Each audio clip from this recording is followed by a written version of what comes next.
اللہ سے مدد مانگتے ہوئے سورۃ البقرہ کا آغاز کرتے ہیں۔ بسم اللہ الرحمن الرحیم، الف لام میم، ذالک الکتاب لا ریب فیہ ھدی للمتقین۔ شروع کرتی ہوں اللہ کے نام سے جو مہربان اور رحم فرمانے والا ہے۔ الف لام میم، اس کتاب کے اللہ کی کتاب ہونے میں کوئی شک نہیں، پرہیزگاروں کو راہ دکھانے والی ہے۔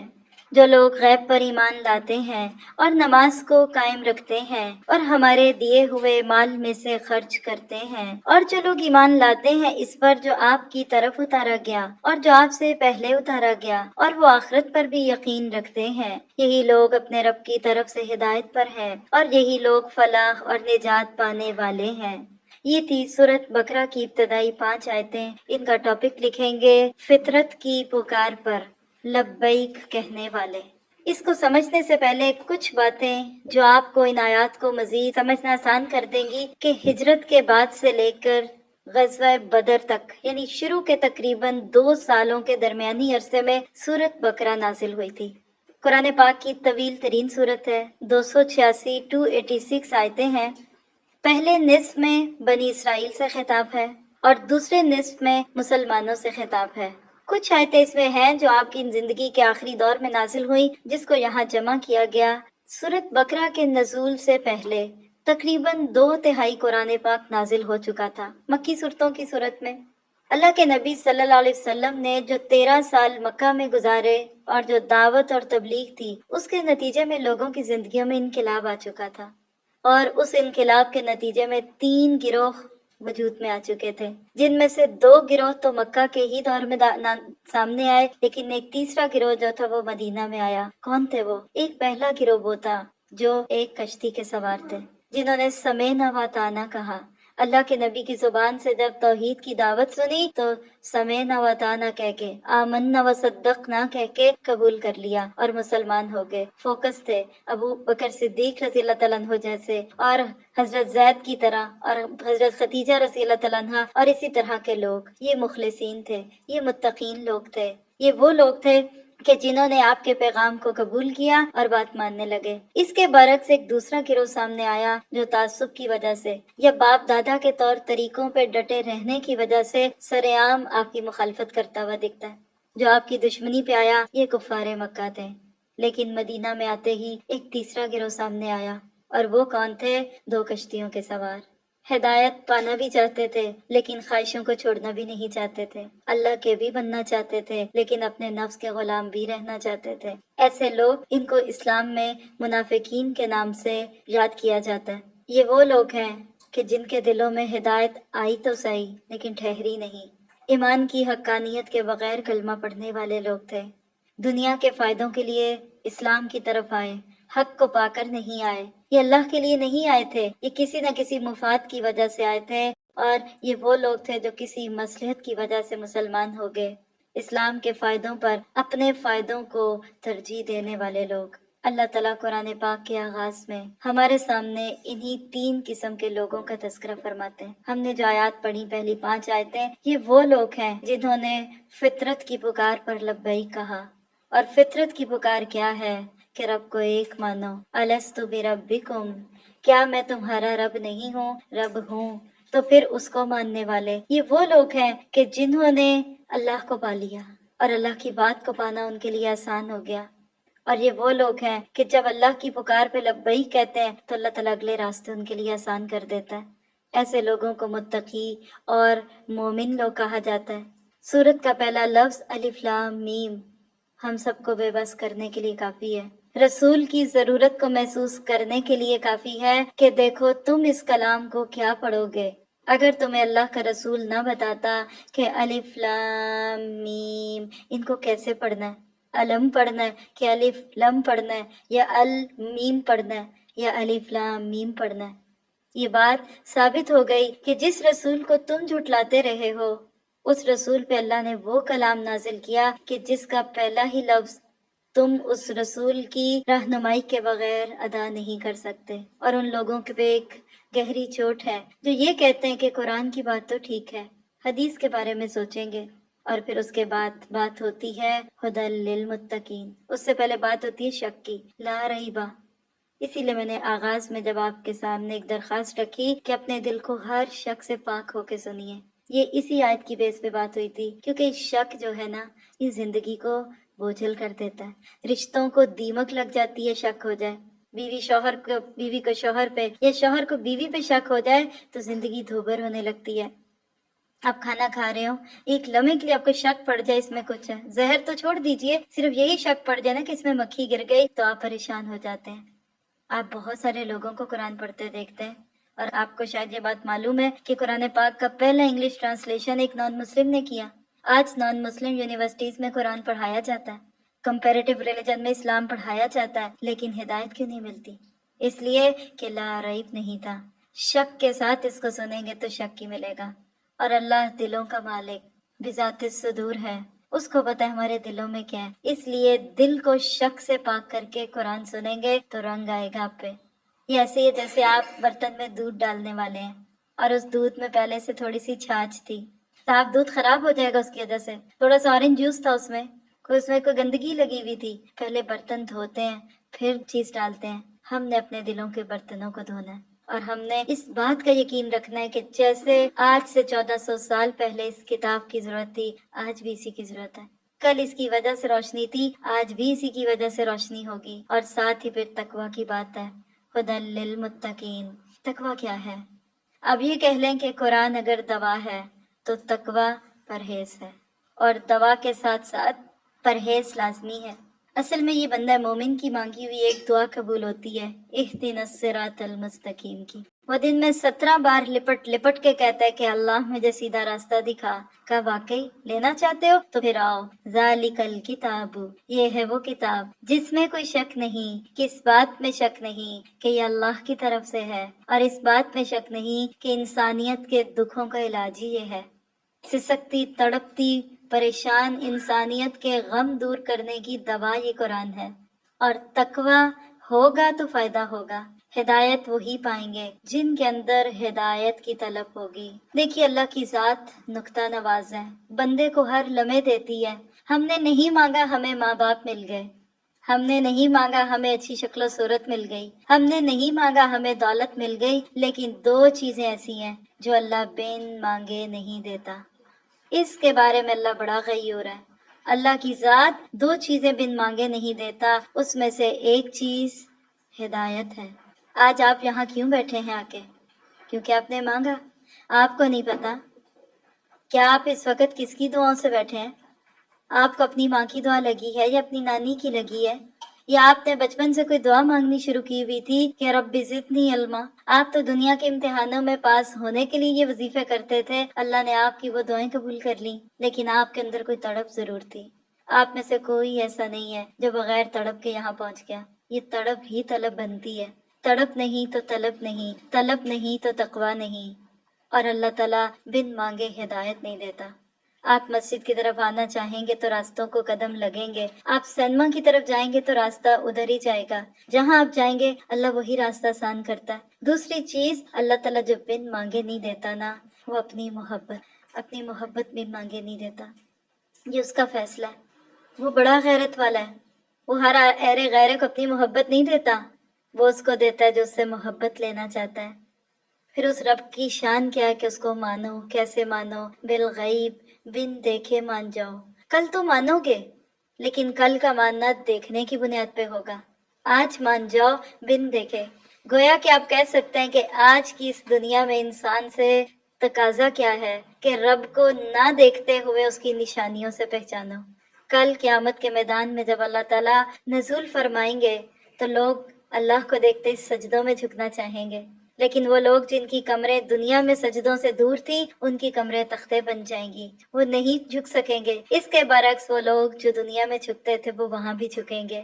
کیوں؟ کہ انہوں نے دنیا میں یہ بتا دیا تھا کہ اللہ ہم تجھے مان گئے، اور اگر کوئی یہ کہے کہ ہم کیسے مانیں، ہم کیسے جانے کہ وہ ہے، وہ ذات ہے، تو وفی انفسکم افلا تبصرون، اپنے آپ کو دیکھ لو تم کہاں سے آئے، اپنے ارد گرد دیکھو۔ ان فی خلق السماوات والارض واختلاف اللیل والنہار، یہ کائنات بول بول کے بتا رہی ہے کہ مجھے بنانے والا کوئی ہے، اور ہے جس نے مجھے بنایا۔ اور اس کے بعد آگے آپ دیکھیے کہ ہم کہتے ہیں کہ اے اللہ تجھ پر ایمان لاتے ہیں۔ ایمان کیا ہوتا ہے؟